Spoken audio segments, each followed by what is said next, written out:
Dominant Protector. Credit to the author. 4,651-60. Ang mga pangalan po na nandito ay galing sa mga name generator. Kaya kung meron man pagkakatulad sa mga pangalan ng totoong tao o lugar, ito ay tunay na hindi sinasadya. Pagkaraan ng 3 araw ang birthday party, at walang nagawa si Terence nitong ilang araw. Nagulat siya sa palasyo ng may-ari ng isla sa sandaling sumikat ang araw, at gumugol araw-araw sa silid ng pagsasaliksik kasama sina Jenny, Natalie, at Nika. Ang semi-tapos na automatikong mekanismo ng paghahagis ay napakahalaga sa kanya at sa hari ng basura. Bagaman ang mga elektron-ikong sangkap ay wala pa sa lugar, hindi ito nangangahulugan na wala silang magagawa. Ang pagkast ay isang maingat na proseso, at ang paggawa ng ganitong uri ng automatikong mekanismo ng pagkast ay higit pa. Ang bawat bahagi ay nagkakahalaga ng paulit-ulit na pagsasaalang-alang at paghahanap ng pagiging perpekto. Siyempre, ang pangunahing mga taong gumagawa ng mga bagay na ito ay sina Jenny at Nika. Sina Terence at Natalie ay tumutulong lang sa gilid. Si Terence, na isang half-baked blacksmith, ay maaaring maging kapaki-pakinabang, ngunit ang Natalie ay naroon lamang upang sumali sa kasiyahan. Tungkol naman sa maliit na curly bear, ipinadala nila ito sa silid sa labas. Dapat silang magpasalamat kung hindi ito nagdulot ng anumang problema para sa kanila. Lumipas ang 3 mapayapang araw. Sa wakas, ito na ang araw ng pinakahihintay na birthday party. Ito ay hindi lamang isang simpleng kaarawan, ngunit 18 na kaarawan ni Nika. Ito ay isang engranding pagdiriwang na pag-aari ng buong Western Island. Bagamat si Nika ay ang prinsesa ng West Island, isa lamang itong ordinaryong kaarawan. Hindi na kailangang gumawa ng ganoong kalaking kaguluhan. Sa karamihan, ang Natalie ay magdadala ng 2 gwardya mula sa North Island. Hindi na kailangang magpadala ng ganoong kalaking diplomatikong grupo. Ang palasyo ay pinalamutian ng mga ilaw at dekorasyon. Baka sa mukha ng lahat ang saya. Nagtipon sila sa Intercontinental Banquet Hall sa gitna ng palasyo. Ito ang pinakamalaking banquet hall sa West Island. Ito ay isang sagrado at solemne na lugar mula noong sinaunang panahon. Ito ay magbubukas lamang sa panahon ng mga Grand Festival. Ang seremonya ng pagdating ng edad ni Nika ay hindi gaanong mahalaga kaysa sa anumang iba pang festival. May ilang oras pa bago opisyal na magsimula ang piging, ngunit maagang dumating si Terence sa ballroom. Mayroong ilang magkakahiwalay na lugar pagkatapos pumasok, at ang bawat lugar ay malinaw na minarkahan ng teksto. Ang pinakamalaking lugar dito ay natural na ang guest area ng West Island. Maliban doon, nahahati ito sa gitnang isla, North Island, South Continent, at maging sa East Continent. Sa 5 isla ng Big Sky Class, ang East Continent ay ang pinaka-superior na lugar. Karaniwan, ang mga tao lamang mula sa ibang Sky Class na isla ang maaaring bumisita sa East Continent, at kakaunti ang mga bisita mula sa East Continent na lumabas upang suportahan ang iba. Makikita na kahit na ang West Island ay puno ng mga babaeng magsasaka, ang kanilang lakas at koneksyon ay hindi maaaring maliitin. Si Terence ay hindi masyadong nagulat, bagaman ang kanlurang bahagi ng isla ay isang nangingibabaw na kapangyarihan, pagkatapos ng lahat, at hindi nakakagulat na mayroon silang background na tulad nito. Gayunpaman, natigilan siya nang makita ang kabilang dibisyong pumirma ang katimugang bahagi ng isla.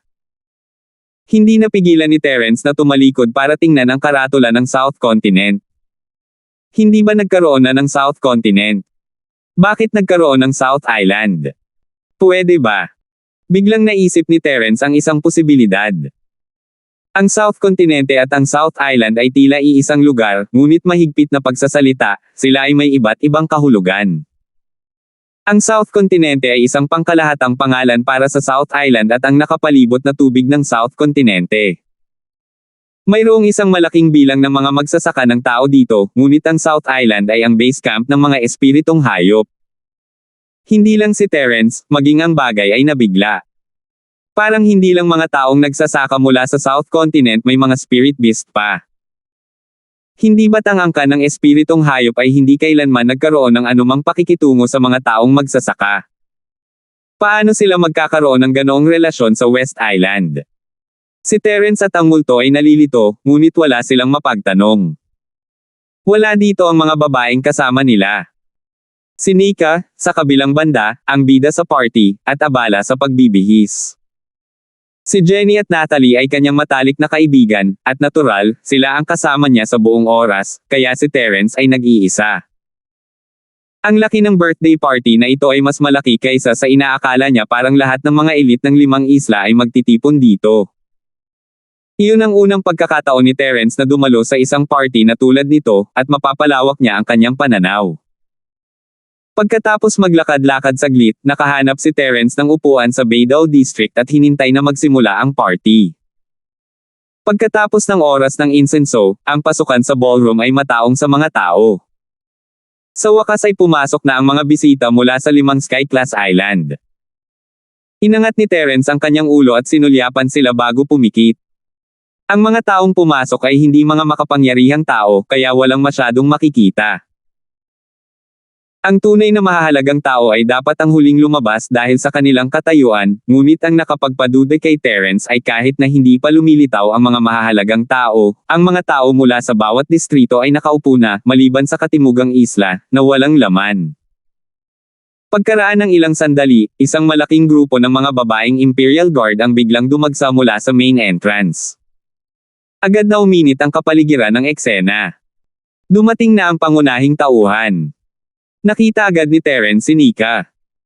Siya ay ang prinsesa ng West Island, ngunit siya ay nakasuot ng parehong paraan tulad ng ibang mga tao.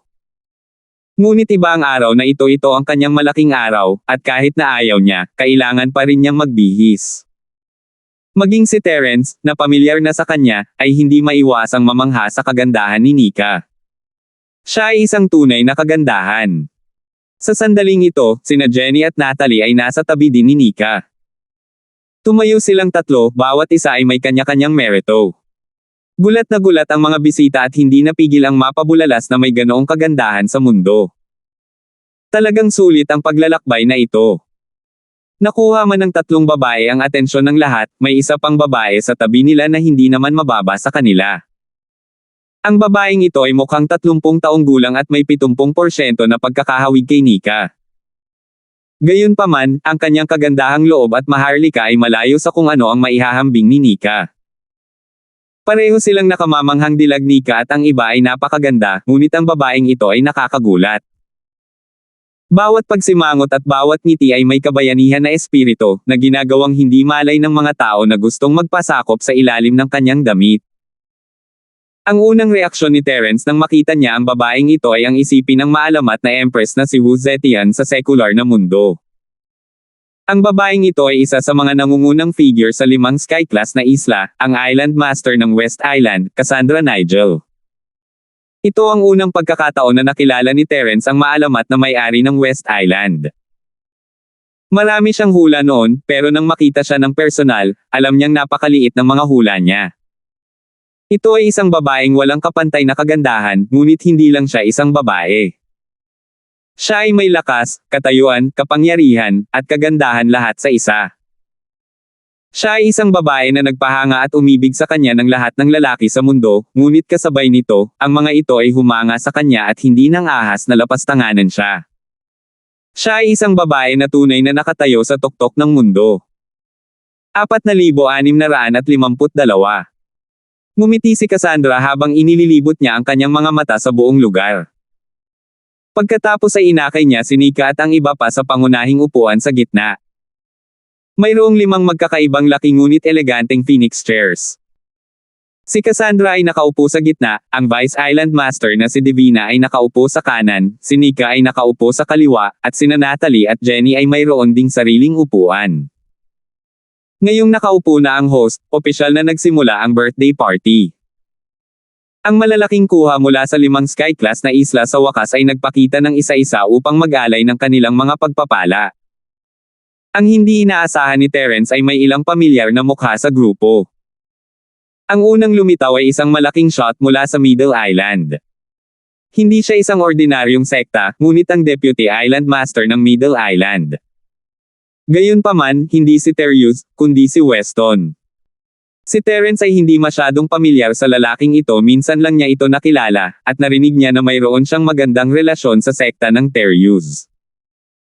Siyempre, ito ay isang magandang relasyon lamang, malayo sa punto kung saan sila ay sumulong at atres ng magkasama.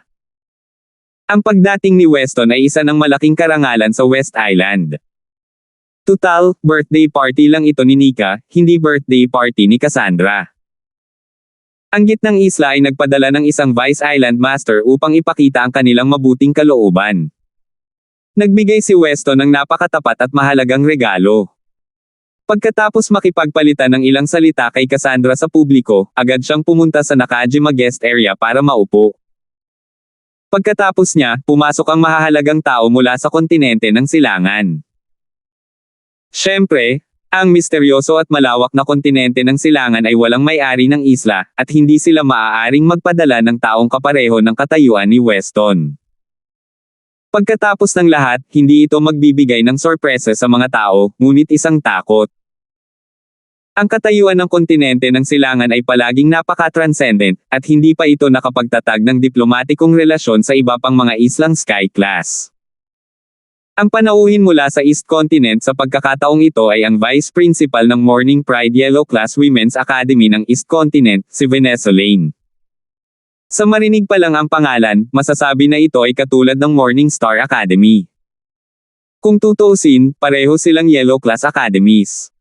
Ang pagkakaiba ay ito ay isang Women's Academy. Gaya ng ipinahihiwatig ng pangalan, tinatanggap lamang nito ang mga kababaihan, katulad ng mga paaralan ng kababaihan sa sekular na mundo.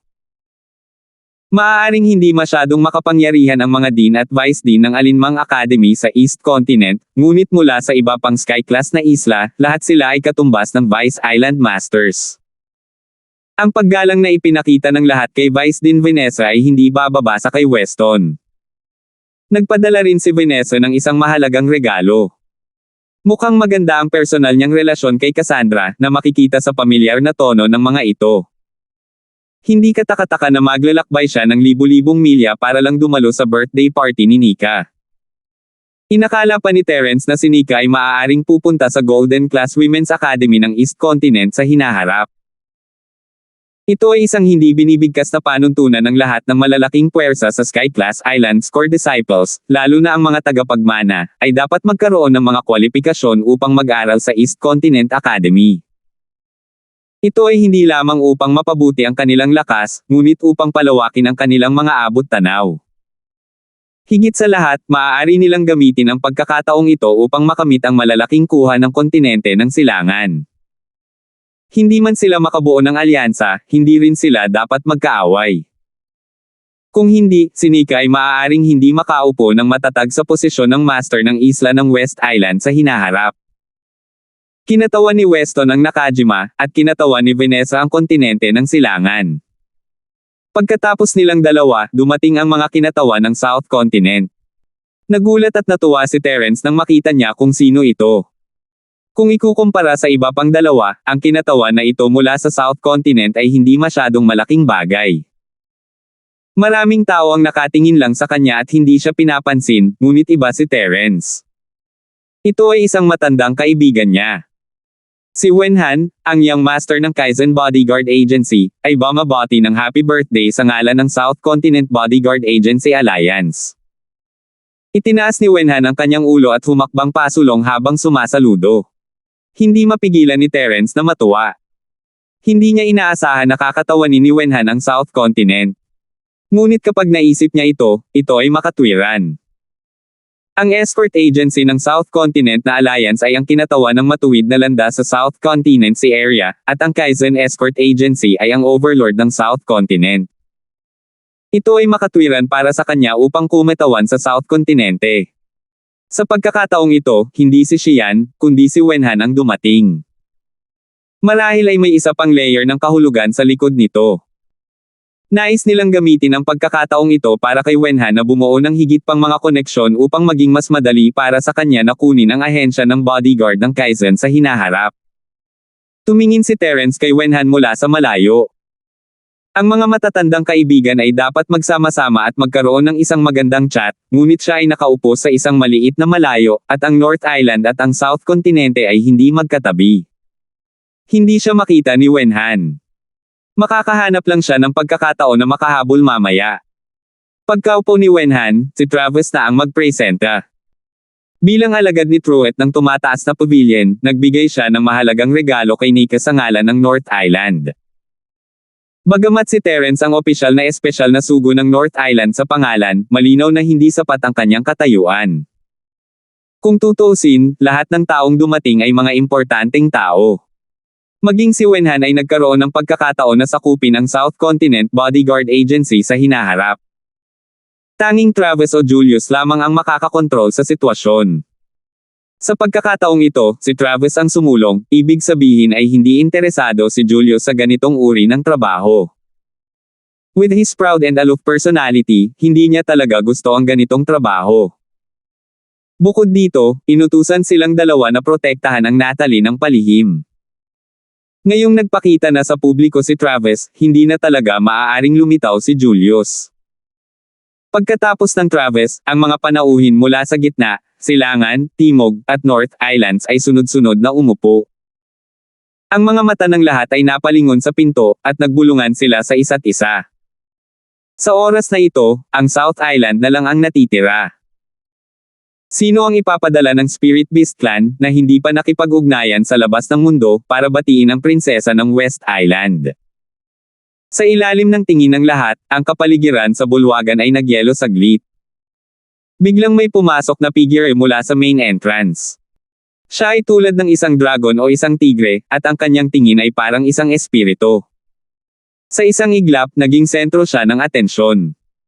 Maging ang mga pangunahing tauhan tulad ni Cassandra at Nika ay natabunan ng kanyang ningning. Ang lahat ay hindi maiwasang mag-isip ng dalawang salita, ang panauhin ay nananaig sa host. Ang angkan ng espiritu ng hayop ay hindi kailanman nakipag-ugnayan sa labas ng mundo, at kakaunti lamang ang matataas na ranggo na miyembro na kilalang kilala sa mundo. Gayunpaman, ang taong lumitaw sa pagkakataong ito ay isang hindi pamilyar na mukha sa mga mata ng lahat. Ang mga tao ay nasa isang mainit na talakayan. Sinong eksperto sa angkan ng Spirit Beast ito? Hindi naman siguro siya ordinaryong minion lang, di ba? Hindi ba public provocation yan? Kahit na ang makapangyarihang Spirit Beast Clan ay maaaring walang lakas ng loob na pukawin ang West Island. Habang nag-uusap pa rin ang lahat, nanikip ang puso ni Terence nang makita niya ang figure. Hindi niya kilala ang taong ito, ngunit nakita niya ito minsan sa pagkikita ng espiritong hayop nang hindi sinasadya, at nagkaroon siya ng malalim na impresyon sa kanya. Ang master na ito na kumakatawan sa Spirit Beast Clan sa South ay ang bagong Azure Dragon. Bakit nandito ang lalaking ito? 4,653. Hindi napigilan ni Terence ang lumunok. Ang hindi malilimutang karanasan sa katimugang isla ay nagpaunawa sa kanya ng malalim sa kapangyarihan at kakilakilabot ng angkan ng espiritong hayop. Ang Azure Dragon na ito ay isang nakakatakot na pag-iral sa parehong antas ng Vermilion Bird. Siya ay hindi bababa sa isang master ng si-splitting stage. Hindi alam ni Terence kung may iba pang si-split realm masters dito, at hindi niya alam kung gaano kalakas ang West Island Lord Cassandra, ngunit sigurado siya sa isang bagay sa mga tuntunin ng lakas, ang bagong Azure Dragon na ito ay nasa top 3 man lang. Kung hindi niya magagawang madaig ang host sa pamamagitan lamang ng kanyang mabangis na aura. Ang elder ng Spirit Beast Clan sa Timog, si Azure Dragon, ay bumabati ng maligayang kaarawan sa ngalan ng hari. Kahit na ang kahangahangang paraan ng Azure Dragon ay kahanga-hanga, walang bagay na hindi naaayon sa kanyang mga salita. Matapos ibigay ang mapagbigay na regalo, agad siyang pumunta sa guest area ng Southern Island para maupo. Hindi nito maiwasang mabaigo ang mga naghanda sa panunood ng palabas. Naisip nila na ang angkan ng espiritong hayop ay mayabang at masungit. Bakit napakahusay nila? Kung alam ng Azure Dragon ang iniisip ng lahat, tiyak na tatawa siya ng malakas. Ang angkan ng espiritong hayop ay talagang mayabang at masuwain, ngunit hindi sila mga hanggal. Espesyal silang dumalo sa birthday banquet ng prinsesa ng West Island para mas mapalapit sa kanya at mapadali ang mga bagay sa hinaharap. Hindi sila naghahanap ng kalaban. Ang mga tao ay tumingin sa Azure Dragon mula sa malayo. Sa sandaling ito, walang tao sa tabi niya.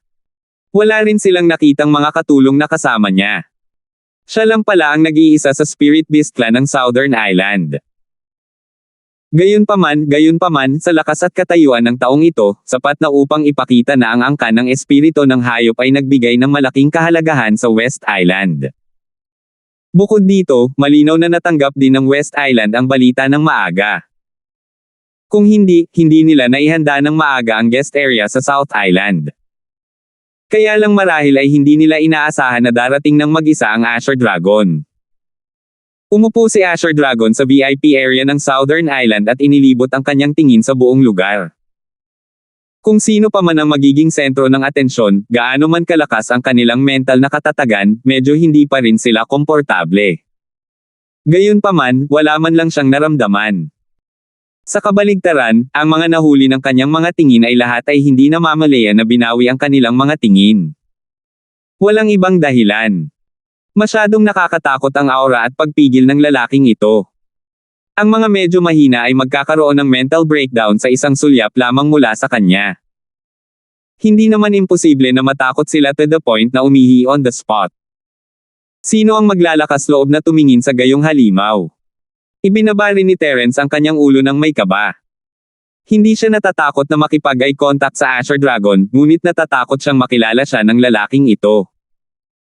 Bagamat hindi sila magkamukha, mahirap iugnay siya sa imahe ng Azure Dragon nang pumasok siya sa pakikipagkita sa espiritong hayop. Gayunpaman, ang Azure Dragon na ito ay nasa si Rift Stage man lang. Sino ang nakakaalam kung anong uri ng makalangit na kakayahan, nakakawasak ng lupa na banal na kakayahan mayroon siya. Si Terence ay nasa state of shock pa rin. Ibinababa ni Terence ang kanyang ulo nang maramdaman niya ang dalawang matalim na mata sa kanyang likod. Lumingon siya at napagtantong si Travis at Julius iyon. Si Travis ay nakaupo malapit sa Terence, habang si Julius ay nakaupo sa isang sulok na hindi mahalata. Ang dalawa sa kanila ay hindi tumitingin kay Terence sa ngayon, ngunit sa pamamagitan niya, sila ay nakatingin sa Green Dragon. Malinaw na interesado sina Travis at Julius sa bagong Azure Dragon. Sila ang mga nakatataas sa 3 pavilion sa North Island. Ang Azure Dragon ay kumakatawan sa angkan ng espiritong hayop. Walang nakakaalam kung ano ang mangyayari pagkatapos nito. Sa makatuwid, tiyak na maakit nito ang atensyon ng lahat ng puwersa ng tao. Kinailangan nilang malaman ang higit pa tungkol sa Azure Dragon upang ang 3 pavilion ay makapaghanda ng maaga ng mga hakbang. Habang sinusubukan ni Terence na alamin ito, bigla siyang nakaramdam ng nakakatakot na tingin sa kanya. Bumilis ang tibok ng puso ni Terence.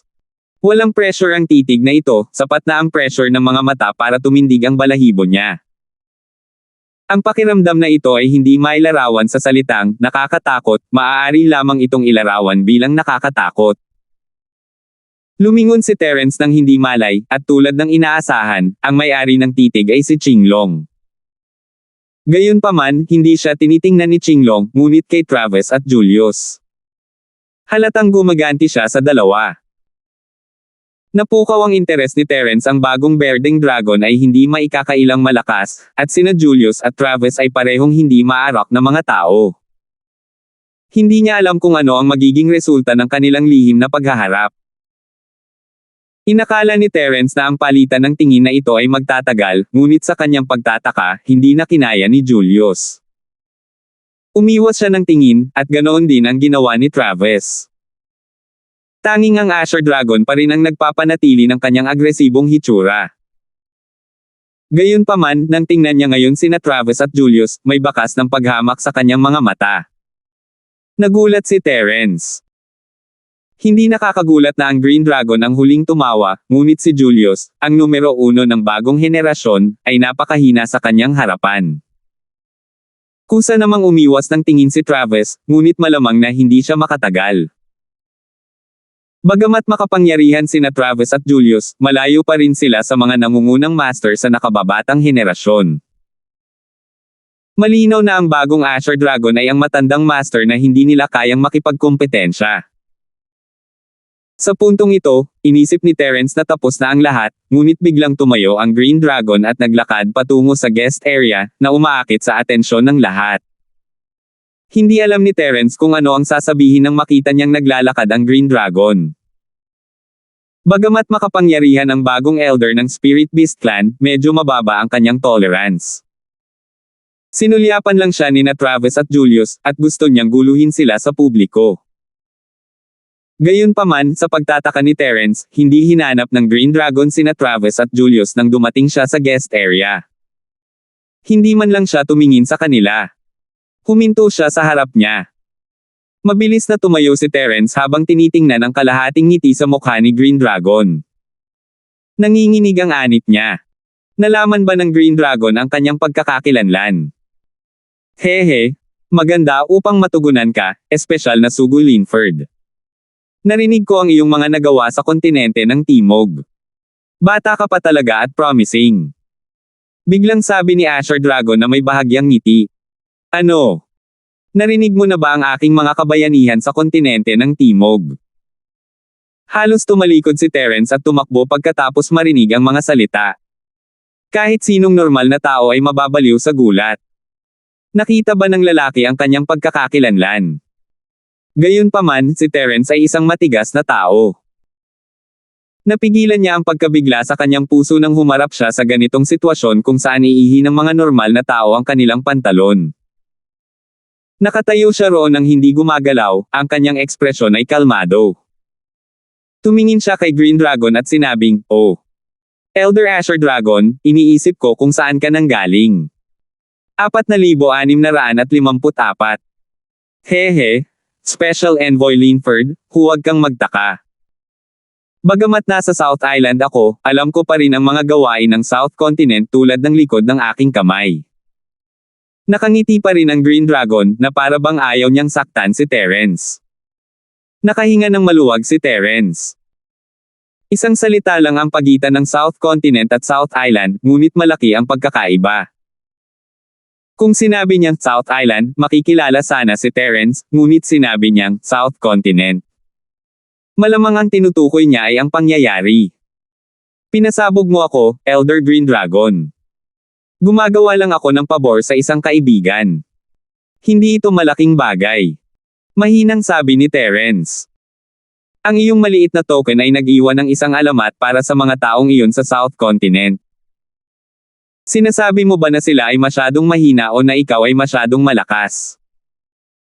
Napangiti si Qinglong at nagpatuloy bago sumagot si Terence, sa hinaharap, bibisita rin ako sa North Island. Sa oras na iyon, umaasa ako na ang espesyal na sugo na si Linford ay makakatulong upang ipakilala ako. Dahil doon, binaliwala ng Green Dragon si Terence at ang gulat na mga tingin ng lahat at bumalik sa Southern Island guest area. Ano bang pinagkakaabalahan ng lalaking ito? Ang isip ni Terence ay puno ng mga katanungan. Hindi niya alam kung bakit bigla na lang siyang hahanapin ng Berdeng Dragon, at hindi niya alam kung bakit sasabihin ng lalaking ito ang mga bagay na ito. Ano ang kahulugan sa likod ng lahat ng ito? Natarante talaga siya nito. Naghinala si Terence, at mas nagulat ang iba. Ang mataas at makapangyarihang Asher Dragon na Elder ng Spirit Beast Clan ay talagang kakausapin ang isang batang disipulo ng Green Cloud Pavilion ng North Island sa harap ng lahat. Ang ganitong uri ng bagay ay mahirap maunawaan. Hindi mahalaga kung ano, ang pagkakaiba sa kanilang mga antas ay masyadong malaki. Dahil sa Green Dragon, naging sentro ng atensyon si Terence. Si Wenhan, na hindi siya napansin noon, ay nagulat at natuwa. Hindi niya inaasahan na makikita niya si Terence sa Western Island. Kung hindi dahil sa katotohanan na ang bawat galaw niya ay kumakatawan sa dagat ng South Continent, at ito ay isang sensitibong okasyon, si Wenhan ay nagmamadaling lumapit at niyakap si Terence ng oso. Napigilan lang niya ang kanyang pananabik at kumaway kay Terence mula sa malayo. Mabilis na napansin ni Terence ang eksenang ito at inilagay sa likod ng kanyang isip ang Green Dragon.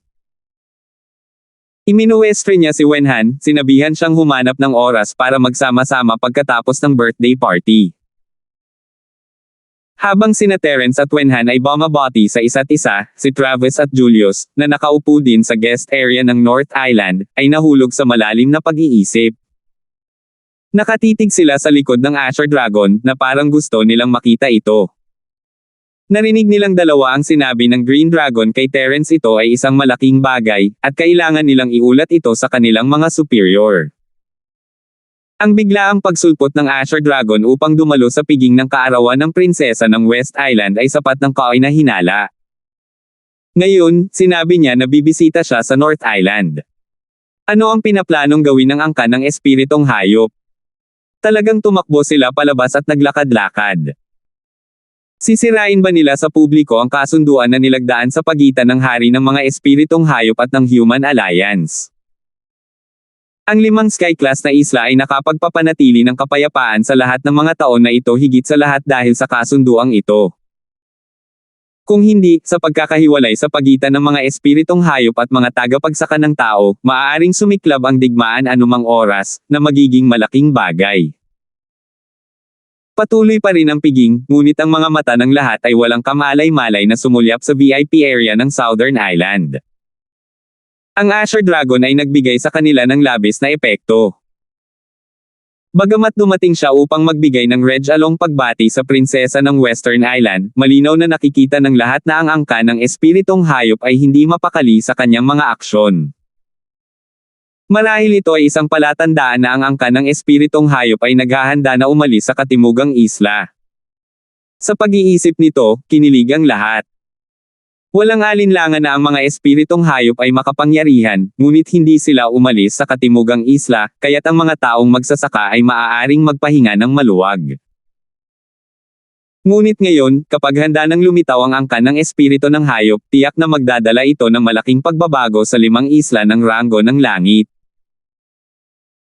Kahit na hindi sila nagsimula ng isang digmaan, ang nakatagong banta na hatid nila sa mga tao saan man sila pumunta ay sapat na upang baguhin ang pangkalahatang kalakaran. Ang 5 isla na may rango sa langit, na tahimik sa loob ng maraming taon, ay tiyak na babangon muli, at maaaring ito ay isa pang napakagulong mundo. Salamat, mga kagalang-galang na panauhin, sa pagpunta dito upang suportahan kami. Ngayon ang 18 na seremonya ng pagtanda ng aking anak, at isa ring pambihirang okasyon para sa kanlurang bahagi ng isla.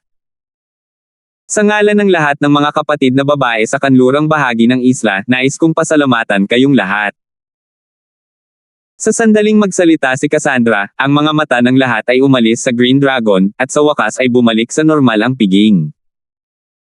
Para sa kaarawan ng aking anak, itaas nating lahat ang ating mga tasa at inumin ang alak.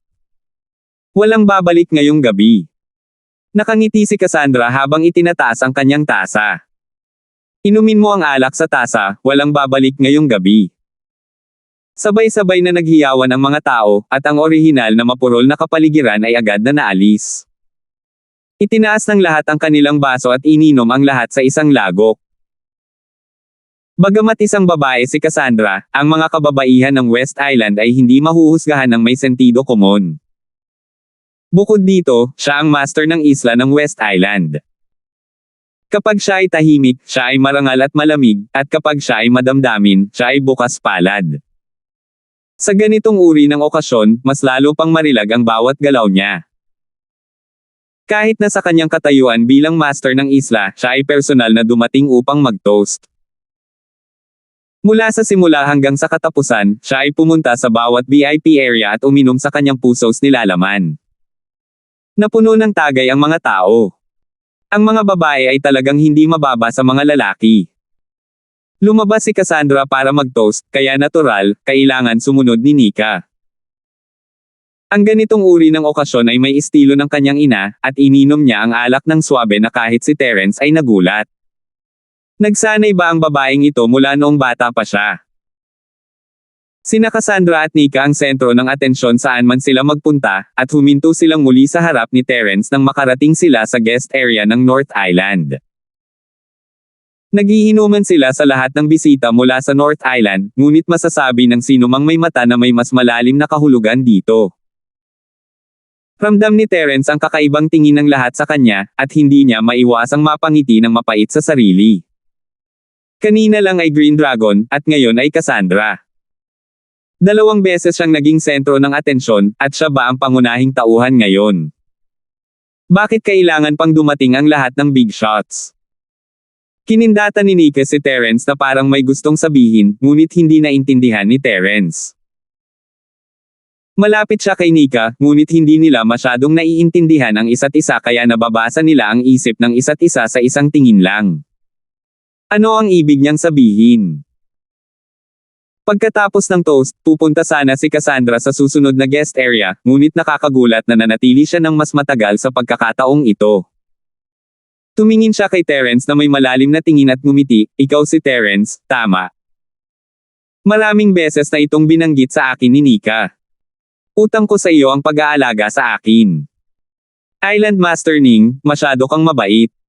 Magkaibigan kami ni Nika. Nagtutulungan kami. Mahirap sabihin kung sino ang nag-aalaga kung sino, pero malaki ang naitulong sa akin ni Nika. Nagulat si Terence, ngunit pinanatili niya ang isang kalmadong ngiti sa kanyang mukha. 4,655. Sana may lakas ka. Tumango si Cassandra at tumalikod para umalis. Tumingin si Nika kay Terence ng malalim bago sumunod sa kanyang ina. Hinaplos ni Terence ang kanyang ulo, nalilito. Ano ang ibig niyang sabihin ng malakas?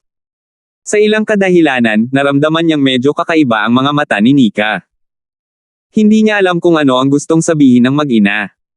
Umalis sina Cassandra at Nika, ngunit nanatili sina Natalie at Jenny. Mas gugustuhin nilang manatili sa tabi ni Terence kaysa sundan si Cassandra sa pag-ihaw. Hindi ba ninyo naiisip na medyo kakaiba ang ekspresyon ni Nika? Hindi maiwasang magtanong ni Terence.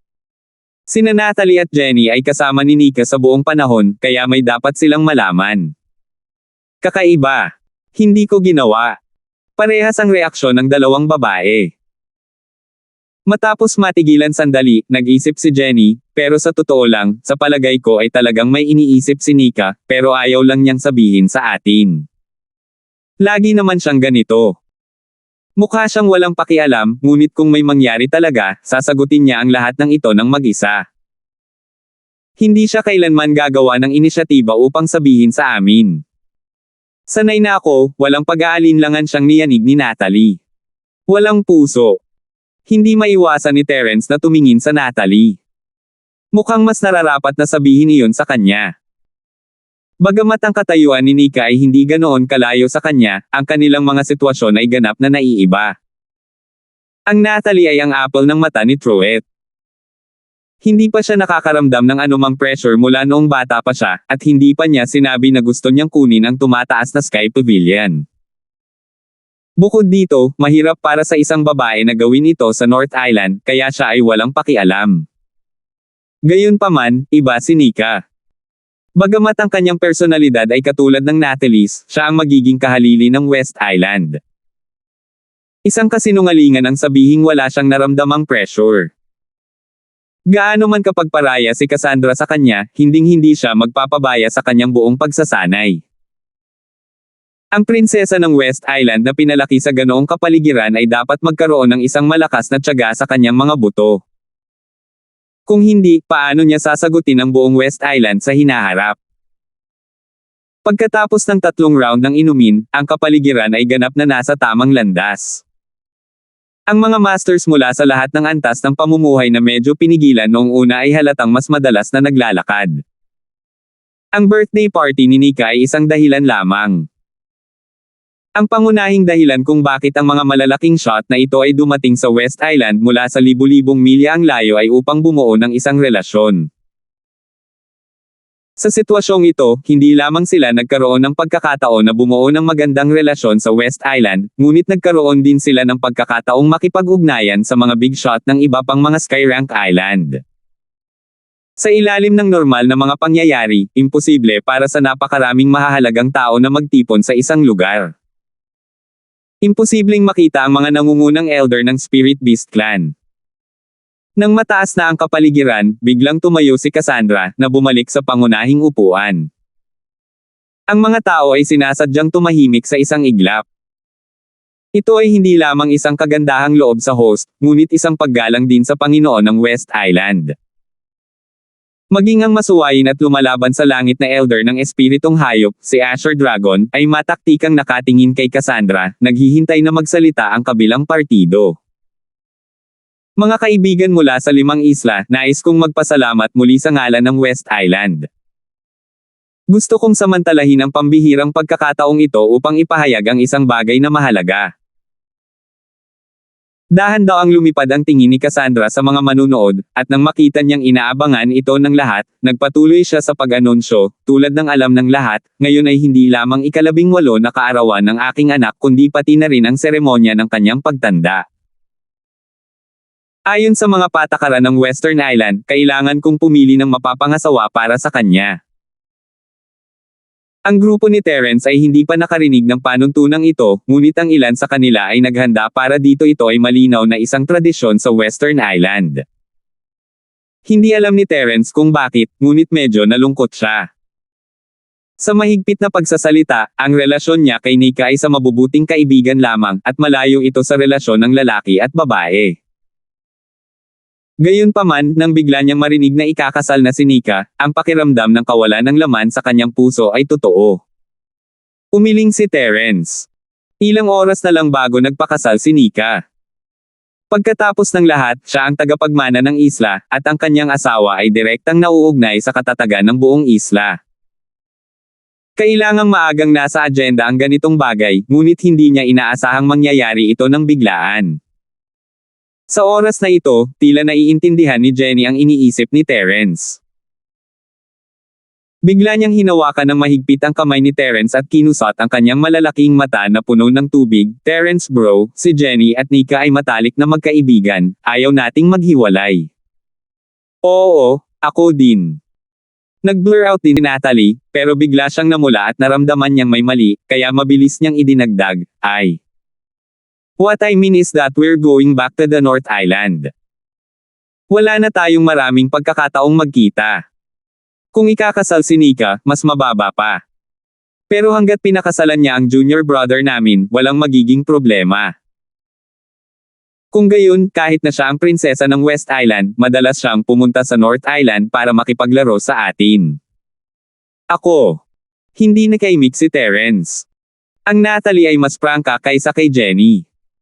Gusto lang niya ng mas maraming pagkakataon na magkasama, kaya hinimok niya itong sundan si Nika. Ang loika ng dalawang babaeng ito ay napakasimple at prangka kaya ang cute. Gayunpaman, sila ay masyadong walang muwang. Si Nika ang prinsesa ng West Island at nakatakdang sakupin ang buong West Island sa hinaharap. Kahit na mayroon siyang ganoong ideya, hindi ito magiging madaling bagay. Gaano man kamahal ni Cassandra si Nika, kailangan muna niyang isaalang-alang ang mga interes ng buong West Island. Walang pag-aalinlangan, hindi pa ito ang panahon ni Nika para ituloy ang kaligayahan. Ito ay purong alyansa ng kasal. Upang maging asawa ng West Island Princess, ang isa ay dapat na may katugmang katayuan o may ganap na kapangyarihan. Kung tungkol kay Terence, siya ay nasa tuktok lamang ng maagang nascent soul stage, at ang kanyang katayuan ay ang inner hall manager, pangalawang senior. Bagaman ang ganitong mga kondisyon ay hindi maaabot ng karamihan sa mga ordinaryong magsasaka, magiging lubhang mahirap na umakyat sa panlipunang hagdan ng prinsesa ng West Island na may ganitong mga kondisyon. Biglang naintindihan ni Terence ang sinabi ni Cassandra sa kanya. Ito ay maaaring makita bilang isang hiling, at ito ay upang hayaan si Terence na harapin ang kanyang kasalukuyang lakas at katayuan. Umiling si Terence nang ang sumunod na sinabi ni Cassandra ay nagpasigla sa lahat, kung gusto mong maging asawa ng prinsesa ng West Island, dapat mayroon kang pinakamaraming potensyal at lakas. Ito ang pinakamalaki at tanging kinakailangan. Napabuntong hininga ang lahat habang hinihintay ang susunod na anunsyo ni Cassandra. Gustong malaman ng lahat kung anong uri ng threshold ang tinatawag na potensyal at lakas na ito. 4,656. Sigurado akong lahat ng tao dito ay narinig na ang pinakamahalagang pagsubok ng ating West Island ay magsisimula na. Ito ay isang pambihirang pagkakataon, kaya plano kong hayaan ang mananalo sa pagsubok na ito na maging asawa ng aking anak na babae. Ang hindi nagmamadaling mga salita ni Cassandra ay parang isang biglaang pagpalakpak ng kulog na nagpasindek sa lahat. Nagningning ang kanilang mga mata, at walang nagsasalita ng matagal. Yung trial sa West Island. What the hell is that? Si Terence naman ay natigilan. Hindi niya alam kung ano ang nangyayari, alam ng iba ang tungkol sa isla, ngunit hindi niya ito narinig noon. Kasama niya si Nika at ang iba pa, ngunit lahat sila ay nakatutok sa mekanismo ng autocasting at hindi kailanman binanggit ito. Ngayong naisip na niya ito, malamang na hindi sinasadya ni Nika. Palagi siyang kumikilos ng walang pakialam sa harap ni Terence at ng iba pa, at magaling din ang kanyang pag-arte. Hindi napansin ni Terence at ng iba pa ang bigat sa kanyang puso. Hindi alam ni Terence kung bakit, ngunit nagkibit-balikat siya habang nakatingin sa excited na mukha ng lahat. Hindi kaya sikat na sikat ang pagsubok na ito na kahit na ang mga taong ito na hindi man mga lokal ay nasa sabik. Medyo pamilyar siya sa mga pagsubok noon sa karaniwang mundo, kailangan niyang makilahok dito at iyon paminsan-minsan, ngunit naging mas kaunti mula nang dumating siya sa Sky Class Island. Nakikibahagi pa lang siya sa mga newbies test sa loob ng 1 taon o higit pa, at hindi niya akalain na makakalabas siya ng biglaan, sa ganitong paraan. Terence bro, sikat na sikat ang triennial test ng West Island sa 5 isla ng Sky Class, bulong ni Jenny sa tenga ni Terence nang makita niya kung gaano siya nalilito. Mayroon bang espesyal tungkol dito? Nagtataka na tanong ni Terence. Ang isang pagsubok ay hindi kakaiba, ngunit kung ito ay isa na yumanig sa 5 isla ng Sky Class, kung gayon ito ay magiging kawili-wili. Dagdag pa rito, kasangkot dito ang kasal ni Nika. Hindi ako sigurado kung ano ang napaka-espesyal sa kanya. Nilabas ni Jenny ang kanyang dila sa kahihiyan. Sa nakalipas na 2 taon sa Western Island, hindi siya umalis sa palasyo ng master ng isla. To be precise, bihira siyang lumabas ng research room. Wala siyang gaanong alam tungkol sa labas ng mundo at hindi pa siya nakilahok sa anumang pagsubok. Bukod dito, hindi pa siya nagkaroon ng pagkakataong makaharap ang minsan sa 3 taong pagsubok na ito noon. First time din niya iyon. Ilang salita lang ang narinig niya mula kay Nika noon. Alam ko ito. Si Natalie, na nakatayo sa tabi ni Jenny, ay mas nakakaalam kaysa sa kanya. Lumapit siya at nagpaliwanag, minsan nabanggit ni Lolo na ang paglilitis sa West Island ay isa sa pinakamahalagang pagsubok sa 5 isla ng Sky Class. Ito ay napakabihirang. Oh! Napakurap si Terence. Ang kaalaman at karanasan ni Truett ay talagang nasa tuktok ng Sky Class Island. Kung kahit na siya ay nagbigay ng labis na kahalagahan sa pagsubok, dapat mayroong isang espesyal na bagay tungkol dito. Ang mga panuntunan sa pagsubok mismo ay walang espesyal. Ang pinakabihirang bagay sa pagsubok sa West Island ay ang lokasyon ng pagsubok nito. Itinagilid ni Natalie ang kanyang ulo at sinubukang alalahanin, pagkatapos ay nagpatuloy sa pagsasabi sa dalawa, mayroon daw isang adventurous na dagat malapit sa West Island. Ito ay ang mga labi ng isang larangan ng digmaan na naiwan noong sinaunang panahon. Dahil napapalibutan ito ng hamog ng dagat at mga paghihigpit, imposibleng makapasok o mahanap man lang ito. Maaari lamang itong buksan kada 3 taon sa isang partikular na pagkakataon. Sinaunang larangan ng digmaan. Bumilis ang tibok ng puso ni Terence nang maramdaman niya ang isang sinaunang at trahedya na aura na paparating sa kanya. Hindi niya maiwasang manginig, pero at the same time, hindi niya maiwasang ma-excite. Sinasabi na noong unang panahon, ang mga henyo ay ipinanganak sa napakaraming bilang. Kung gayon, ang mga guho ng larangan ng digmaan na naglibing sa hindi mabilang na mga sinaunang magiting na espiritu ay dapat na pambihira. Oo, narinig ko mula sa aking lolo na ito ay isang napakadelikadong lugar. Gayunpaman, mayroon talagang hindi mabilang na mga kayamanan sa loob. Kung sila ay mapalad, hindi imposible para sa kanila na makakuha ng mana ng isang sinaunang powerhouse. Sa pangkalahatan, hanggat ang isang disipulo ay maaaring makaligtas at makumplito ang pagsubok, sila ay magkakaroon ng isang bagong katawan at pag-unlad. Kaya't ang West Island ay nangangailangan din ng isang katulad na pagsubok. Sa katunayan, ang aming pagsubok sa West Island ay nangangailangan ng isang katulad na pagsubok. Mas mataas. Sabi ni Natalie. I see. May pagkakataon talaga na makuha ang mana ng isang sinaunang powerhouse. Mukhang isang kahangahangang pagsubok ito. Tumango si Terence, malalim ang iniisip. Ang sinaunang pagkasira ng larangan ng digmaan na ito ay isang madiskarteng pag-iral para sa buong West Island.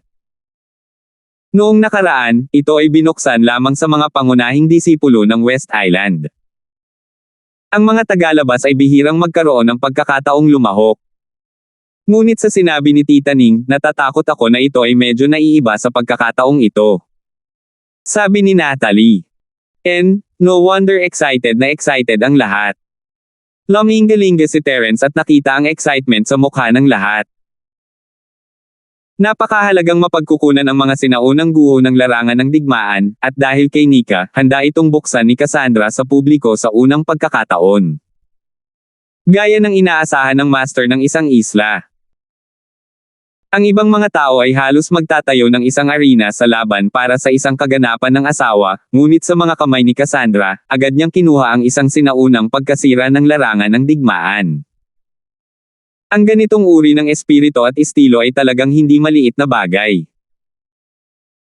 Gayunpaman, kung gusto niyang pumili ng pinaka-promising at makapangyarihang kabataang henerasyon gaya ng sinabi niya, talagang kailangan niya ng napakahusay na larangan ng digmaan.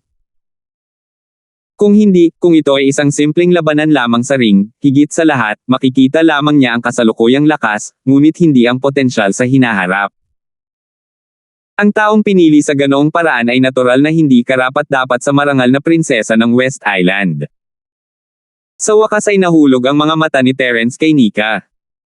Ang batang babae ay palaging dalisay at maasahin sa mabuti, ngunit ngayon ang kanyang mukha ay hindi pangkaraniwang mapatla. Mula nang makilala niya si Nika sa pinakahilagang isla, ito ang unang pagkakataon na nakita ni Terence ang ekspresyong ito sa kanyang mukha. Walang magawa, nag-aalangan, at nakakaawa. Pinasakit nito ang kanyang puso. Para kay Nika, ang tinatawag na pagsubok sa West Island ay walang alinlangan na isang laban para sa isang asawa. Karamihan sa mga babae ay hindi magiging masaya sa ganoong bagay. Gustong lumaban ni Nika, ngunit hindi niya magawa. Siya ang prinsesa ng West Island at isinilang na may pinakamataas na katayuan at kapangyarihan.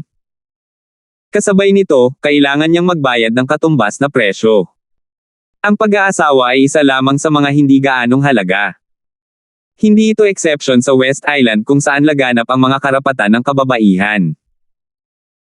Biglang naalala ni Terence ang sinabi ni Nika sa babaeng pumasok at sinubukan siyang iframe sa handaan ilang araw na ang nakalipas. Ang akala niya ay kakaiba sa oras na iyon, ngunit ngayon ay naisip niya ito. Marahil ito ay isang pahiwatig, o sa halip, isang malinaw na pahiwatig. Bakit hindi siya pinili ni Terence? At nang dalhin siya ni Cassandra para mag-toast, malinaw na sinasabi sa kanya ng mga mata ni Nika ang parehong bagay. Bumilis ang tibok ng puso ni Terence habang iniisip ito na parang may humila sa kanyang puso. 4,657. Si Terence ay hindi masyadong sensitibo sa mga relasyon, ngunit napakaraming babae ang nasa tabi niya mula sa karaniwang mundo, kailangan niyang lumaki ng kaunti. At saka, hindi siya tulala. Tulala si Terence na nakatingin kay Nika, at nagkataon na tumingin din si Nika. Nagtama ang kanilang mga mata, at huminto ang oras. Hindi kailanman naisip ni Terence si Nika, ngunit sa sandaling ito, ang kanilang mga puso ay hindi namamalayang hinaila palapit. Biglang tumibok ang puso ni Terence. Sa ilalim ng umaasang tingin ni Nika, huminga ng malalim si Terence. Kailangan niyang gumawa ng paraan para makagambala sa pagsusulit. Opisyal na magsisimula ang pagsubok sa loob ng 2 araw. Kung interesado ka, maaari kang mag-sign up para dito. Naniniwala ako na hindi ka mabibigo. Nang matapos ni Cassandra ang kanyang anunsyo, itinaas niya ang kanyang baso sa karamihan at tinapos ang kanyang inumin. Pagkatapos, pinangunahan niya si Nika. Natahimik ang buong lugar. Dahil umalis na ang host, ibig sabihin tapos na ang birthday banquet. Gayunpaman, halatang tulala pa rin ang mga tao sa sorpresa kanina. Nakatitig ang bawat isa sa likuran ng figurang naglaho sa pinto na may nagbabagang mga mata. Ang pagiging makasali sa pagsubok sa West Island ay isa ng hindi inaasahang pakinabang. Kung mahusay siyang gumanap sa panahon ng pagsubok, magkakaroon siya ng pagkakataon na maging asawa ng West Island Princess. Ito ay isang pagkakataon upang maabot ang langit sa isang hakbang. Makalipas ang mahabang panahon, tuluyang umalis ang lahat at bumalik sa kani-kanilang tirahan para maghanda. Bagamat hindi lahat ay gustong lumahok sa napakabihirang pagsubok sa West Island, sinumang taong may lakas at ambisyon ay tiyak na hindi bibitawan ang pambihirang pagkakataong ito. Young Master Shu, ito ay hindi tama. Ang pervert na si Terence na iyon ay tiyak na sasali sa pagsubok na ito. Kung siya ang pipiliin na maging asawa ni Nika, hindi ba tayo mabibigo ng husto? Hindi maiwasan ni Harry na mag-alala pagkatapos bumalik sa kanyang silid. Ang pagkabigo sa misyon ay magreresulta sa mabigat na parusa at ayaw niyang maging scapegoat. Kailangan ko bang sabihin mo sa akin? Paano ko malalaman ang tungkol dito? May magandang ideya ka ba? Pabalik-balik si Linden sa kwarto, naiirita. Ang biglaang anunsyo ni Cassandra ay isang magandang pagkakataon para sa iba, ngunit ito ay isang malaking problema para sa kanilang dalawa. Hindi ba ito isang natural na pagkakataon para kay Terence na makipag-ugnay kay Nika? Hindi. Walang magawang umiling si Harry. Ilang araw na ang nakalipas, sinubukan niyang sirain ang relasyon ni Nika at Terence sa welcome banquet, ngunit nalantad siya kaagad. Hindi niya alam kung paano ito gagawin ngayon, ngunit nagkaroon ng pagkakataon si Terence na gawin ito kay Nika. Ano ang dapat niyang gawin? Kung ayaw mo, anong pinagsasabi mo? Pinisil ni Linden ang kanyang kamay sa pagkadismaya, puno ng pagkabalisa at galit ang kanyang mukha. Habang nag-uusap ang dalawa, biglang sumili ang malabong pulang anino mula sa bintana. Ang espiritu ni Linden at Harry ay sabay na nabuhayan ng loob. Dugubat messenger. Mabilis na kinuha ni Linden ang note mula sa likod ng bloodbath. Gaya ng inaasahan, ito ang pinakahuling tagubili ng misteryosong lalaki. Gayunpaman, pagkatapos basahin ito, si Linden ay natigilan at ang kanyang ekspresyon ay kakaiba. Young Master Shu, ano ang sinabi ng mga nakatataas? Maingat na tanong ni Harry. Alam na ng mga nakatataas na si Cassandra ay pipili ng asawa para sa kanyang anak na babae sa pamamagitan ng paglilitis sa West Island. Sinabi niya sa amin na pigilan si Terence sa pagkuha nito, kahit na nangangahulugan ito na sirain ang pagsubok, ngunit biglang tumigil si Linden. Ngunit ano? Mabilis na tanong ni Harry.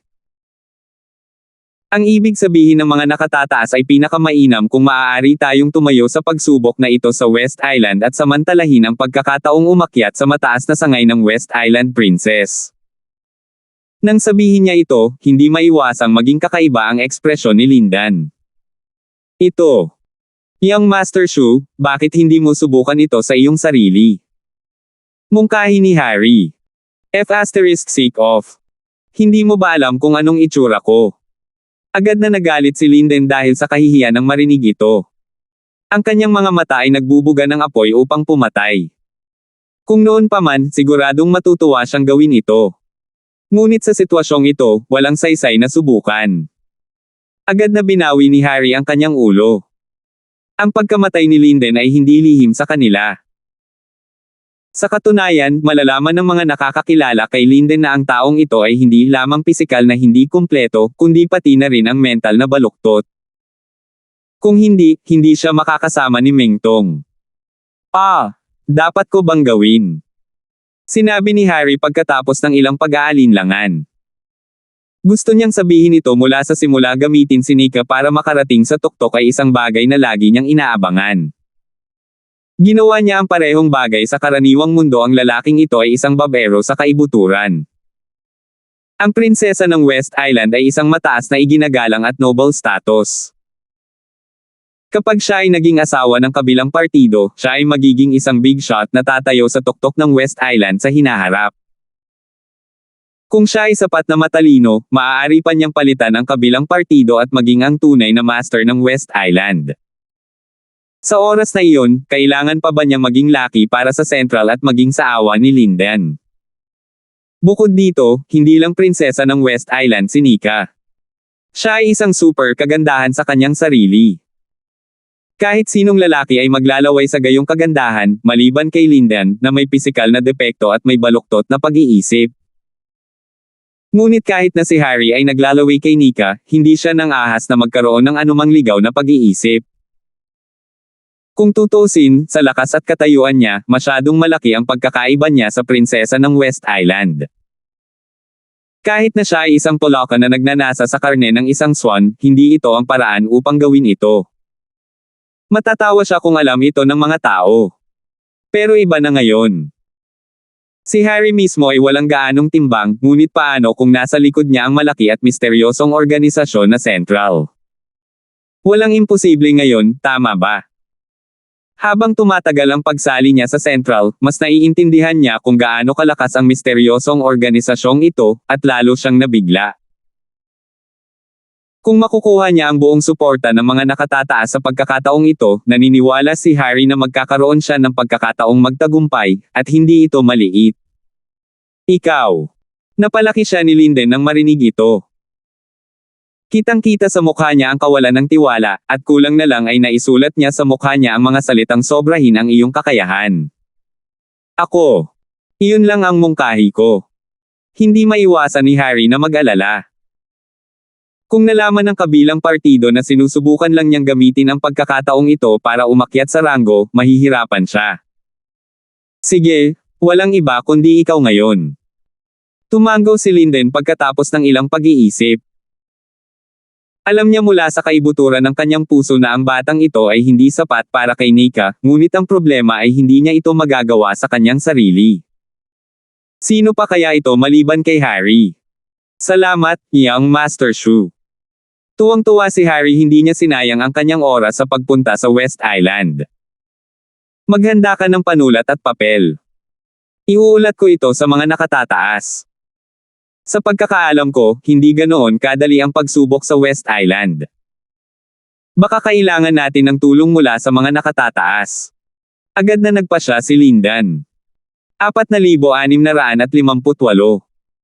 Sa lakas nila ni Harry, magiging sapat na mahirap na harapin si Terence ng mag-isa, hindi pa banggitin ang iba pang malalakas na kakompetensya. Kailangan itong planuhin at paghandaan. Habang abala sina Linden at Harry sa pagpaplano, ang iba ay naghahanda na rin para sa mga pagsubok. Si Terence lamang ang bumalik sa kanyang silid at nagsimulang mag-practice. Gayunpaman, si Terence ay nagnilay-nilay lamang nang wala pang isang oras sa pagkakataong ito. Hindi niya maiwasang isipin ang mapait ngunit may pag-asa na ekspresyon ni Nika. Wala talaga siya sa mood na maglinang. Napagpasyahanan niya sa piging nasasali siya sa pagsusulit, ngunit nagdadalawang isip pa rin siya ngayon.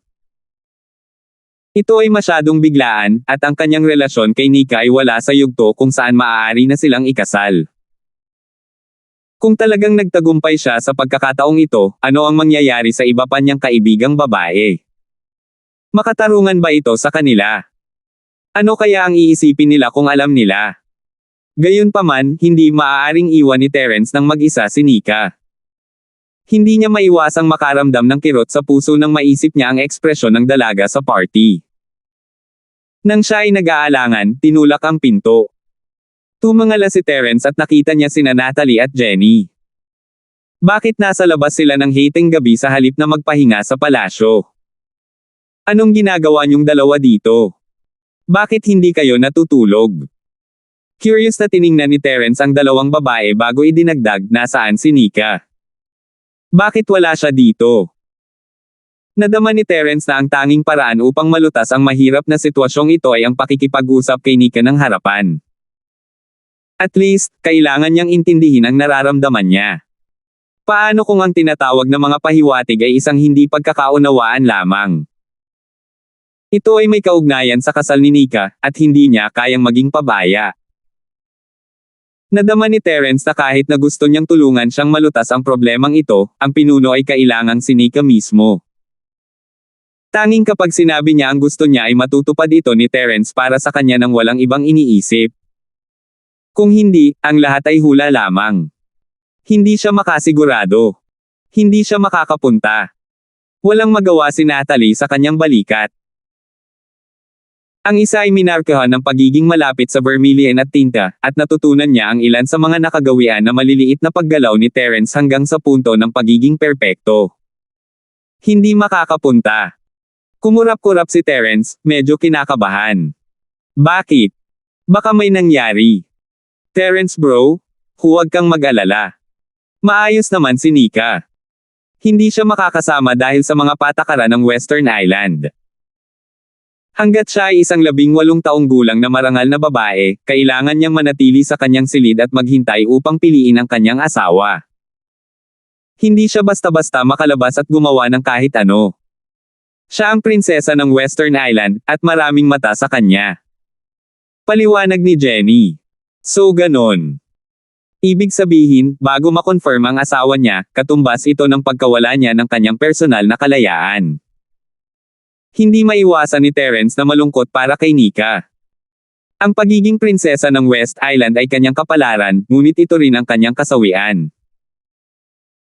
Ilang araw pa lang mula nang dumating siya sa Western Island, ngunit napansin niyang may kawili-wiling feminist na mga ideya ang laganap dito, ngunit kapag mas mataas ang napunta, hindi gaanong halata. Ang paraan ng kanilang paggawa ng mga bagay ay mas katulad ng isang patriarkal na lipunan, kahit na nalampasan ito sa ilang mga lawak. Kunin ang kasal bilang isang halimbawa. Sa isang normal na feminist na lipunan, ang babae ay dapat magkaroon ng ganap na inisyatiba. Mas nararapat na hayaan ang lalaki na manatili sa boudoir. Gayunpaman, sa katotohanan, ito ay totoo para sa ordinaryong klase ng Western Island. Gayunpaman, sa antas ng mga aristokrata, ang babae, sa kabilang banda, ay ayaw umalis ng bahay. Hulaan ni Terence na ang pangunahing dahilan kung bakit ginagawa ito ng isla ay upang kumonekta sa labas ng mundo. Pagkatapos ng lahat, malaki ang posibilidad na ang mga marangal na babae ay magpakasal sa mga puwersa ng panlabas na isla, at kung sinunod man nila ang doktrinang feminist, hindi lamang ito magdudulot ng anumang benepisyo sa Western Island, maaari pa itong magdulot ng sakuna. Oo, pero hindi big deal para kay Nika kung hindi siya makaalis sa Island Master's Palace. Isa siyang maliit na otako na babae tulad ni Jenny, at nasa research room siya ngayon. Sabi ni Natalie, gamit ang karaniwang bokabularyo ng napakadali na ito ay mas makinis kaysa kay Terence. Totoo naman, pero natatakot ako na hindi siya masyadong maganda. Kung tutuusin, ipaubaya na lang niya sa tadhana ang kasal niya. Napabuntong hininga si Terence, at hindi napigil ang tumahimik. Terence bro, kung hindi ka mapipili, habang buhay akong malulungkot. Hindi ka mabibigo. Sabi ni Jenny habang nakatingin kay Terence. Tama na, tama na. Mas gugustuhin pa ni Nika na mamatay kaysa magpakasal sa taong nabulag ng kasakiman. Little junior brother, ngayon ka lang mananalo. Malaki ang pag-asa naming lahat sa iyo. Hinihikayat ang Natalie. Og, iyon lang ang wishful thinking natin. Baka hindi ganoon ang iniisip ni Nika. Mapait na ngumiti si Terence. Hindi niya alam kung ano ang iniisip ni Nika, at iyon ang pinakamahirap na bagay. Sino nagsabi niyan? Biglang naglabas ng sulat si Jenny at ibinigay kay Terence. Terence bro, hiniling sa akin ni Nika na ibigay ito sa iyo. Kumurap si Terence at binuksan ang liham walang gaanong nakasulat dito, isang linya lamang na maselang sulat kamay, 6 na salita ang eksaktong. Tingnan, o hindi na muling makikita. Ito ay tila isang stream ng consciousness pro sa unang tingin, nakalilito ang mga tao at nakalilito sa kanila. Wala silang ideya kung ano ang sinusubukan niyang ipahayag, ngunit hindi ito problema para kay Terence. Dati siyang nangungunang estudyante sa sekular na mundo, at tinuruan siya ng matandang Linford ng lahat ng uri ng kaalaman mula pa noong bata pa siya. Mayroong kahit isang oras na kumuha siya ng isang laptop upang matuto ng mga tula at sinaunang teksto, na nagsasabi na mapapabuti nito ang paglilinang sa sarili ng isang assassin. Naunawaan ni Terence ang gustong sabihin ni Nika pagkaraan ng ilang sandali. Siya ay tila nakalaan, ngunit siya ay napakadirekta. Maaari silang palaging makikita ang isa't isa, o hindi na sila muling magkikita. Sa hinaharap, magkahiwalay sila ng landas at hindi na muling magsasalubong. Ang sagot ay maliwanag kung paano patuloy na nakikita ang isa't isa. Kung hindi nila ito magagawa, kapag nagpakasal na si Nika sa iba, ang birthday banquet ang huling poem nila. Nanlamig si Terence habang tinitingnan ang maselang sulat kamay sa manipis na piraso ng papel. Hindi niya akalain na si Nika ay isang napakalakas na babae. Makakasama niya ito habang buhay o mahihiwalay sa kanya. Walang puwang para sa kompromiso sa pagitan nila. Ito ay tila isang pagpipilian, ngunit walang pagpipilian sa lahat. Hindi kayang iwan siya ni Terence ng ganito. Ang deklarasyon ni Nika ay puno ng determinasyon na nagpapahayag ng kanyang damdamin kay Terence. 4,659. Sige, Jenny, tapos na ang ating misyon. Hayaan mong magkaroon ng oras si Little Junior Brother. Tiningnan ni Natalie ang kalmadong ekspresyon ni Terence at ngumiti. Naniniwala siya na hindi siya pababayaan ni Terence, at hindi rin niya pababayaan si Nika. Hinding-hindi. Natalie, you want me to stay with him? Si Jenny, sa kabilang banda, ay tumingin kay Natalie ng walang laman, pagkatapos ay tumingin kay Terence, ang kanyang mukha ay namumula na nahihiya. Paf! Saglit na natigilan si Natalie, ngunit humagalpak siya ng tawa matapos maunawaan ang nangyayari. Maging si Terence ay naaliw. Ang katalinuhan ni Jenny ay walang pag-aalinlangan, at siya ay talagang isang halimaw, ngunit ito ay limitado lamang sa iba't ibang pananaliksik. Magiging tanga siya paminsan-minsan, tulad ngayon. Matapos pagtawanan ni Terence at Natalie sa mahabang panahon, sa wakas ay bumalik sa kanyang katinoan si Jenny. Namula siya, at maging ang leeg niya ay namumula. Ibinaba niya ang kanyang ulo sa abot ng kanyang makakaya. Kung may puwang sa lupa, baka magagapang talaga siya. Sa huli, si Jenny ay kinaladkad palayo ni Natalie, na tumatawa ng malakas na siya ay nalagutan ng hininga. Naiwan na naman mag-isa si Terence sa kwarto. Hinawakan niya ang sulat ni Nika sa kanyang kamay at nagdesisyon. Hindi na siya nagdalawang isip. Sa katayuan ni Nika bilang prinsesa ng isla, kung hindi pa rin maintindihan ni Terence ang kanyang nararamdaman, tatamaan siya ng kidlat. Sa pagkakataong ito, hindi niya ito mapabayaan kahit anong mangyari. Matapos alisin ang pag-aalinlangan sa kanyang puso, muling nabuhayan si Terence. Alam niya na sa lahat ng malalakas na practitioner na natipon dito, ang proseso ay hindi magiging kasing ayos ng tila. Ang panganib ay hindi maiiwasan. Ngunit mula nang magsimula siyang magtanim sa karaniwang mundo, hindi niya alam kung ano ang takot. Nalampasan pa niya ang Dragon's Pool at Tiger's Den sa Southern Island ng walang gasgas, kaya bakit siya matatakot sa isang pagsubok lamang sa Western Island? Magsisimula na sana si Terence ng pagsasanay nang maramdaman niya ang isang pamilyar na presensya sa labas ng pinto. Natuwa si Terence. Nandito si Wenhan. Kuya Wenhan, matagal na kitang hinihintay. Mabilis na binuksan ni Terence ang pinto at mainit na tinanggap siya. Ito ang ipinangako nila ni Wenhan sa isa't isa sa handaan. Bihira lang ang mga dating magkakaibigan na magkita sa West Island, kaya natural lang sa kanila na magsama-sama. I'm sorry, hindi pa ako tuluyang naninirahan doon, kaya na-delay ako. Matagal kitang pinaghintay, Kuya Ford.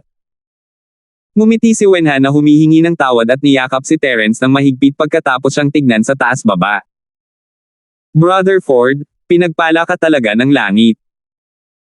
Yung mga bastos na yun mula sa Dragon Boat na escort agency, alam kong pananggahasan nila ang Southern Agency. Kalokohan.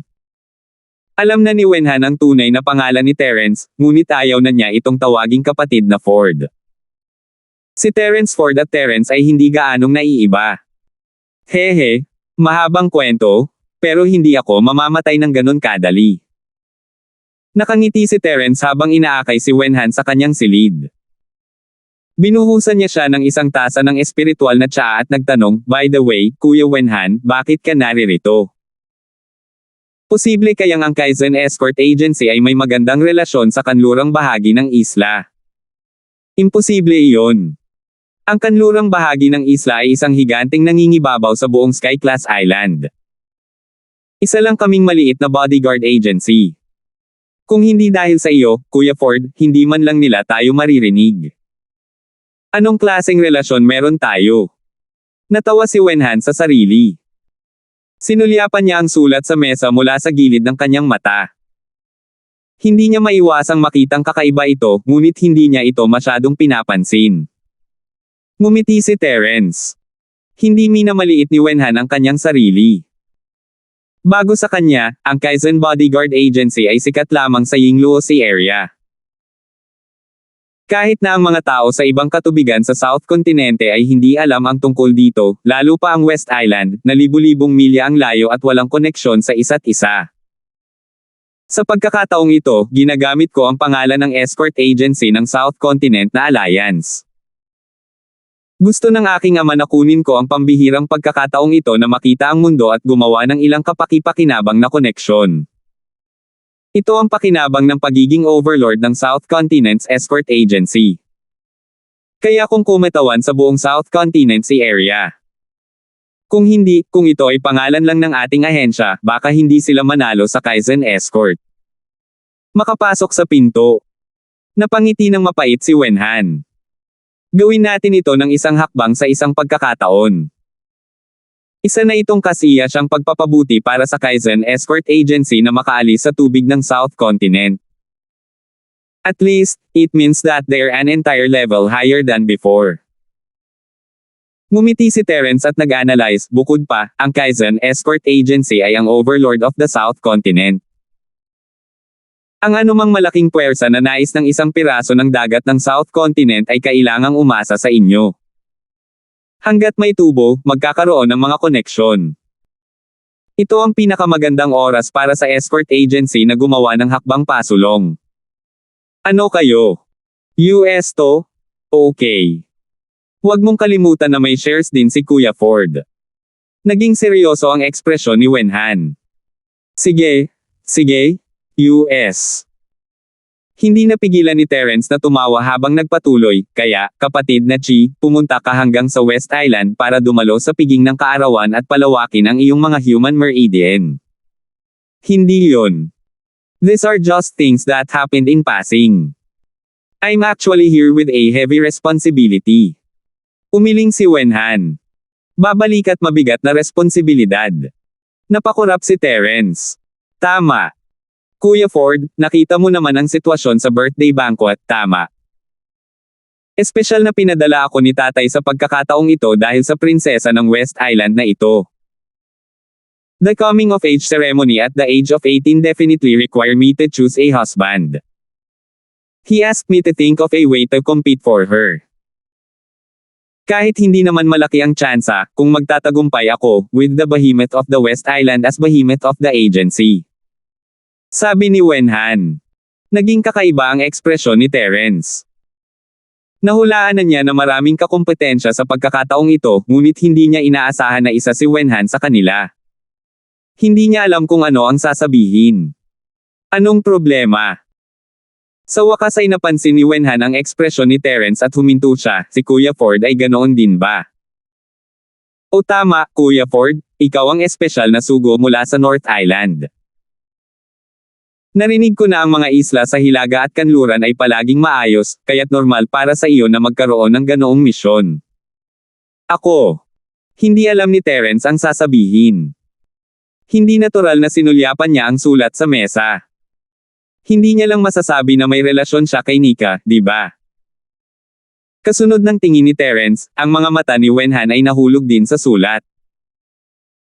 Sa simula pa lang ay napansin na niya na hindi pa lubusang nakatiklop ang sulat, at madaling makita ang maselang sulat kamay ng dalaga dito. Sa sandaling iyon, biglang may naintindihan si Wenhan. Nagtataka siyang tumingin sa sulat at hindi makapaniwalang lumingon kay Terence, Brother Ford, kayo ba ni Nika? Mapait na ngumiti si Terence, walang sinasabi. Haha, so that's the case. Saka hindi ko ipaglalaban yun. I can't win against you anyway. Pilyong tumawa si Wenhan. 4,660. Tinapik niya ang balikat ni Terence. At saka, I'm not optimistic about this at all. I know my status and strength the best. Bagamat ang strength requirement para sa test ay hindi ko malalampasan ang original infant stage, pero sa hitsura nito, nasa peak ako ng golden core stage at nasa ibaba ako. Ito ang katotohanan. Noong nakaraan, kung ang mga lokal na alagad lamang ng West Island ay lumahok sa pagsubok, ang lakas ni Wenhan bilang isang kompletong Golden Core cultivator ay tiyak na hindi maituturing na mahina. Gayunpaman, ang oras na ito ay naiiba. Ang mga kalahok ay ang mga elite ng bawat isla. Hindi madaling harapin ang mga may ambisyon at lakas ng loob na i-target si Nika, ang prinsesa ng West Island. Karamihan sa kanila ay dapat nasa orihinal na yugto ng sanggol. Kung hindi, baka hindi na sila mabuhay hanggang sa matapos ang pagsubok, lalo pat maabot ang langit sa isang hakbang. At may isa pang mas mahalagang dahilan kung bakit ayaw kong sumali sa kompetisyon. Biglang namulaklak ang mga mata ni Wenhan na may kakaibang liwanag. Ang lalaking ito, na laging masayahin at mahinahon, ay namumula sa unang pagkakataon sa kanyang buhay. Nakakagulat talaga. Maaaring si Kuya Wenhan. Kumikilos ang puso ni Terence. Hindi siya pamilyar sa ganitong uri ng nagbabagang tingin dahil karamihan sa mga tao ay nakaranas na noon. Not bad, may gusto ako. Napakamot ng ulo si Wenhan habang umamin. Oh, kailan nangyari yon? Napukaw ang interes ni Terence. Wala man lang siyang nagawa nang umalis siya sa South Continent. Sa libre at madaling estilo ni Wenhan, hindi niya dapat itinago ang mga ganoong bagay ng ganoon kalalim. Nangyari ito kanina lang. Na-in-love ako sa kanya sa unang tingin, pero... Biglang nagdilim ang ekspresyon ni Wenhan at medyo nadismayan niyang sinabi, "She's a nascent soul stage expert, while I'm only at the perfect Jindan stage, sigh." Hindi napigilan ni Terence na matawa sa pagbuntong hininga ni Wenhan, paano kung hindi ka kasing lakas niya? Ang susi ay kung may nararamdaman ba siya para sa iyo. Hindi tulad ng pag-aalala mo sa iyong mga personal na pakinabang at pagkalugi, Kuya Wenhan. Namula ang mukha ni Wenhan sa mga sinabi ni Terence. Alam ko rin na hindi ko kayang mag-alala sa mga personal na pakinabang at pagkalugi. Bilang isang lalaki, kapag oras na para ipaglaban ang isang bagay, hinding-hindi ako dapat umatras at aminin ang pagkatalo. Naiintindihan ko ang lahat ng mga prinsipyong ito, ngunit hindi ko makontrol ang sarili kong isip at hindi ko maiwasang mag-isip sa direksyong ito. Kung tutuusin, hindi naman siya ang may-ari ng barko, ngunit ang isang tiyak na kumpanya. Ang Timog Kontinente. Anak ng hari ng barko. Napakurap si Terence. Narinig niya ang tungkol sa kumpanyang ito ng treasure ship transport noong siya ay nasa South Continent. Kung ito ay isang normal na kumpanya ng transportasyon, si Wenhan ay hindi magiging mababa dahil siya ang young master ng Kaizen Bodyguard Agency. Ngunit ito ay isang kumpanya ng transportasyon ng treasure ship. Ang kahulugan sa likod nito ay ganap na naiiba. Sa sky-class na isla, tanging ang pinakamataas na puwersa lamang ang maaaring magkaroon ng estratehikong pag-iral tulad ng isang treasure ship. Ang kabaligtaran ay totoo rin. Ang mga maaaring magmay-ari ng isang treasure ship ay pawang makapangyarihang puwersa na hindi maaaring maliitin sa 5 sky-class na isla. Maging ang nangungunang escort agency sa South Continent, ang Chitian Escort Agency, ay malayong kwalipikadong magkaroon ng treasure ship. Si Wenhan ay ang young master ng Kaizen Bodyguard Agency. Hindi katakataka na siya ay mag-aalala at magbubuntong hininga kapag nahaharap sa malakas na background ng Treasured Ship Transport Company ng kabilang partido. Ang kanyang lakas ay hindi kasing taas ng kabilang partido, at ang kanyang background ay hindi kasing ganda ng kabilang partido. Kung siya ay padalos-dalos na pumunta sa kanila, ito ay magiging normal na matatawag na labis na pagpapahalaga sa kanyang sariling kakayahan. Sa oras na iyon, maaaring hindi sila maging magkaibigan. Hari ng barko. Maaari mong sabihin iyon. Saglit na natigilan si Wenhan. Ang mga treasure ship ay ang hari ng mga barko, at ang kumpanya ng transportasyon ng treasure ship mismo ay ang walang koro ng hari. Kaya ganyan. Hindi mo kailangang magbuntong hininga, may paraan ako. Naglabas si Terence ng isang maliit na kahon na gawa sa kahoy at iniabot ito kay Wenhan, gamit nito, hindi mo kailangang mag-alala. Ano ito? Curious na kinuha ni Wenhan ang maliit na kahon na gawa sa kahoy. Nalaman niyang bagamat ordinaryo ang kahon, nakakapanibago ang cool na aura na lumalabas dito. Mabilis niyang binuksan iyon at nagulat siya. Siya ay isang taong alam kung ano ang makakabuti para sa kanya. May gintong core sa loob. Sa iyong lakas, oras na para gumawa ka ng isang pambihirang tagumpay. Hanggat iniinom mo ang ginintoang pil na ito, dapat ay mapoprotektahan mo ang iyong namumuong kaluluwa. Ngumiti si Terence.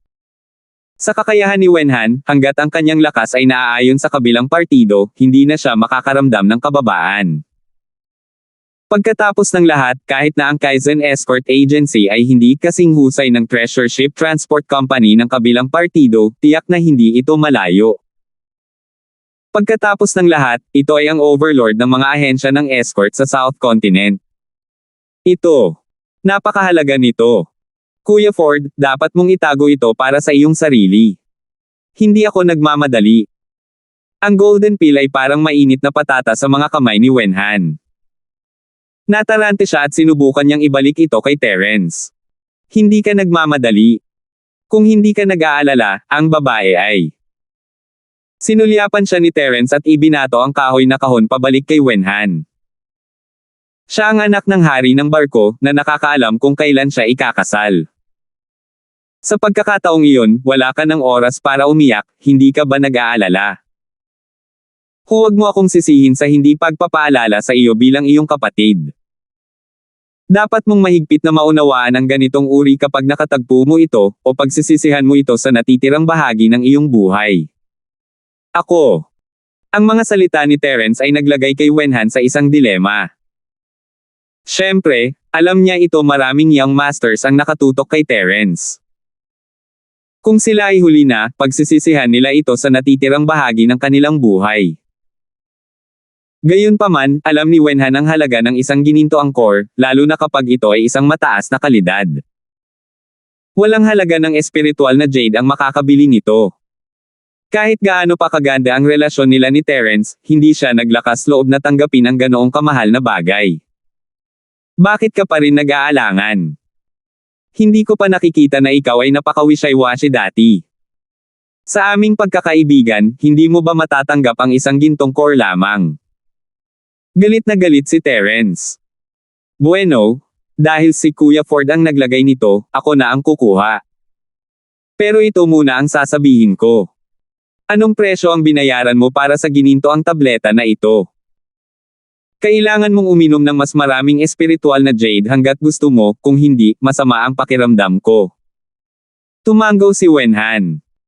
Sino ang nagsabi sa iyo na ang gintong core na ito ay ibinebenta? Kakaibang tumingin sa kanya si Terence at ngumiti, hindi ba't sinabi ko na sa iyo noon na isa akong tunay na alchemist? Lahat ng mga tabletang ito ay personal kong pinino. Ano? Nagulat si Wenhan. Walang kakaiba sa pagiging alchemist. Maraming mga alchemist sa mga araw na ito, ngunit hindi marami ang maaaring gumawa ng isang ginintoang core. Salamat po at sinamahan ninyo ako, ingat lagi mga master.